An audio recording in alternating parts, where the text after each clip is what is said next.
Hi, and welcome to Complex PTSD Warrior. This is our first podcast, and we are so glad that you found us. I'm Travis, husband of Kristin, the founder of Complex PTSD Warrior. The way I'm going to do this podcast is I have gathered, a bunch of questions from social media that our followers have posted and that we've responded to over time. Focus today is on triggers. We'll get started with the questions. What was it like for me in the early days before you knew about triggers? So this is from me as the partner, obviously, responding to this and how I didn't know anything about triggers. I didn't understand them. When my wife got triggered before her diagnosis, I was overwhelmed, confused, mad sometimes, agitated, angry, sad. I didn't understand what was happening to my wife and why she broke down under the craziest circumstances. And again, I say crazy because back then to me, it was because I didn't understand any of it. I'll give you a perfect example. And this was before her diagnosis, we were heading to Canada on a driving trip with the kids. And we had turned right before going on to the road to cross the border. And we were at a stop sign for a second before turning onto it. And my wife just started shaking and breaking down. And so I looked at her, I'm like, what's going on? What's happening? It made me super uncomfortable. I was overwhelmed by her emotions in that moment. Did I handle it well? No, definitely not. What I ended up finding out from her within the next 20 minutes was that street sign was a street that she was remembering in her body from childhood. It was a street of one of her traumatic events that had happened during her childhood that caused her these strong emotions in her body that just overwhelmed us. It overwhelmed us as a family. Our three boys, you thought I was confused? Oh my gosh, they were more confused than me. Just didn't get it. Why is my mom reacting like this? It's a street sign with a name on it. Okay, I heard that it had something to do with something bad that happened in childhood, but it's so hard for them, obviously, to comprehend that. I'll move on to the next question. How did you react when Kristin would get overwhelmed or shut down? Similar answers to the last one. I would try to get her to be positive, thinking that, hey, we just think positive thoughts, everything will be okay. All those things that you're triggered about or worried about, don't worry, it's fine. You're going to get over it. That was hard. Sometimes what did I do? I shut down. I couldn't be there for her many, many times. It was hard. It was hard for me not knowing what to do and how to help her and not really understanding any of it and being very confused by it. So yeah, it was really, really hard, to be honest with you, for a long, long time before her diagnosis, because we had no idea what was causing all of these reactions again to these triggers that she was having. Next question. Did you ever feel like her reactions were about you? Of course. At the beginning, I thought everything was about me. And when she would be triggered and she would go into a shutdown or sobbing, I literally thought I was at fault. I did something, said something wrong. I looked at her wrong. I didn't say the right things. I didn't give her a hug like I should have. I just felt it all revolved around me. And so it made me feel like garbage, as a husband, as a partner, and your wife is having a reaction like that and you have no idea and all you think about is yourself. I didn't realize at the time, because I wasn't self-aware enough, that I was causing a lot of her triggers. I was triggering her because of my tone, because of the volume of my voice, because of not reacting the way she needed me to react in those moments. I scared her more, without a doubt. For years with my reactions and my shutdowns, I scared her. I can't even imagine all this stuff is going on in her body for years and years since she was a childhood. and your own husband that you love and adore is not there for you, not comforting. She couldn't trust that I could be safe for her to actually try to put in words what was going on in her body, because she had such a hard time back then explaining and verbalizing what is going on with me. Why am I breaking down? Because I heard this, but that's really not a big deal in the moment. So why am I having this trigger reaction? It was so confusing for all of us, obviously, including Kristin. Next question. What did you notice were the signs that something deeper was happening? It was the warning signs of the things like the sign that I brought up earlier from her childhood, one of her traumas that triggered her. It would be a song on the radio, and she would immediately start freaking out and just say, turn the channel, turn the channel. And my gosh, in the moment, you're just like, why am I turning the channel? What do you mean turn the channel? Like, I just want to keep it here. I love this song. And that's how I'd react to her in those cases. It was horrible, but I didn't know better. I just thought, you just don't like this song? Well, no, I like this song. This is all about me. Screw you. I'm keeping the song on because I'm driving the car. I see some of these things from my past and I go, oh my gosh, I've come a long way to get to where I'm at now. So that's where it began. Was there a moment where it finally clicked that it wasn't about you? Oh gosh, I've been telling all these things about how selfish I was and unaware of my wife's safety that she needed. When was that moment, though, that it actually clicked that it wasn't about me? I can't actually remember a moment right now. What I can tell you is that it took me many years of therapy and working closely with a men's coach to help me understand that my job as a husband, as a partner, is to take care of and provide a safe environment for my spouse, Kristin. I wasn't raised that way. I was never taught that. I didn't have a clue how to do any of that. So I'd say with all of their help in doing a lot of work on my own, a lot of research, a lot of online classes to help me understand that it wasn't all about me as the partner, that it is about the survivor. It is about my wife, Kristin, who dealt with unspeakable trauma over the course of her life.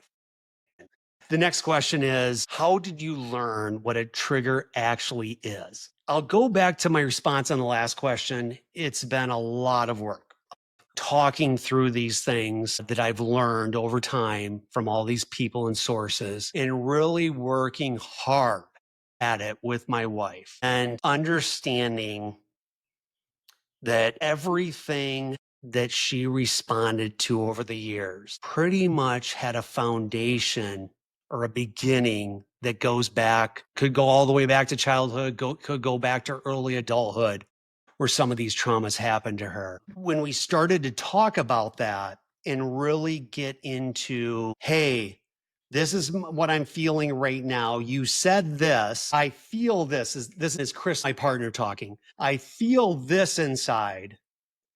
And we would talk through literally, and I would say something like this to her. So you're feeling anger. Do you know, is it because of what I just said, or do you feel like it's something more than that? This would just open it up to Kristin to start thinking and feeling kind of with her body. What's going on here? What is happening? What is this that I'm feeling? Is it really have to do with what you just said to me? Is that really causing me to be triggered the way I am right now? Or is it something deeper that goes back to the past? And these feelings and emotions and thoughts that are being stored in her body all these years. Next question. What did you wish you had known back then? I wish I would have, kind of like when I went through a divorce years ago. I remember the only people I could talk to and communicate during the divorce that actually spoke about reality and gave me kind of, the low down and ugly of a divorce. I remember learning so much from those individuals, whether it's family members, close friends that had been through divorce. They gave me phenomenal advice, gave me the real feel of what I'm going to go through that divorce. So when I look at this in complex PTSD, I wish I would have talked to someone that had complex PTSD, that was officially diagnosed, and really just ask them a bunch of open-ended questions and let them also talk to me and let me know about what was going on with their complex PTSD, triggers, how it made them feel, all of those things. I would also for sure talk to the partner. I would want to know everything that they have learned up until that point about themselves going through this and about their spouse, partner, and what they've seen from their perspective that they go through and experience. Knowing now what I know, that obviously not everybody that has complex PTSD has the same triggers, has the same emotions, has the same traumas. Everybody's experience is obviously different, but there is so much knowledge for people that have lived this. What I also will add, though, is people that have lived it, what I have found over the years is a lot of people in this area will talk a big game. Oh, I'm a partner of a C-PTSD survivor. I want to do this and I want to help them and I want to make them feel safe and I want to do all these wonderful things for them. But when I talk to them 6 months later and ask them, how are you doing? What have you done specifically to work on your relationship with your partner when it comes to complex PTSD and everything that comes with it? And they usually tell me flat out, I haven't brought it up. I forgot to. You know what? I am scared to bring it up. And so I haven't brought it up. So what I would say is, not only do you have to learn from people that have been there and done it already, but you have to be willing to make changes. I'm going to tell you right now, not knowing your situation or your partner's situation with their complex PTSD, there is so many things that you need to make sure that you're doing as a partner to help support your spouse, your partner, that you need to more than likely, unless you come into this as the perfect person, which I haven't found one yet, you need to be ready to put in work, real life changing. You're changing the way you operate, the way you react to things, the way you respond to your partner, the way you can hold space for your partner. That all takes time and it takes work and it takes consistency. Let's go to the next one. How do you respond now when Kristin gets triggered? First step, you need to be able to, as a partner, regulate your body and regulate your emotions. When my wife is triggered, and it's a bad one, so she is extremely emotional, usually crying, just going to a really bad place. I know as her partner, I have to step up in that moment. I have learned this over time, obviously. It has taken a lot of work and a lot of mistakes to get to this point where I'm at now. And so after that pause, I take 2 to 3 deep breaths. I have to regulate my body, calm it down so I can be safe for her in that moment when she's highly emotional, charged up, feeling more than likely like garbage about herself, because that's usually what happens when she goes into a full-on trigger that's reminding her of a traumatic event that, say, happened in childhood and how awful she felt during that moment of that trauma. That stays with them. It does. It stays in their body if they have not done the work over time to work on getting that out of their bodies. After the pauses, I try to remember, I should say, take your time. I'll say things like, I'm here. I love you. It's okay. This is normal. Let it out. Tell me if you want to talk to me. Tell me if you don't want to talk right now, that's okay. I asked her then, do you need a hug? No? Okay. Do you want one later? Probably. Okay, I'll give you one later. Don't worry, I'll give you a hug later. I love you so much, sweetheart. It's okay.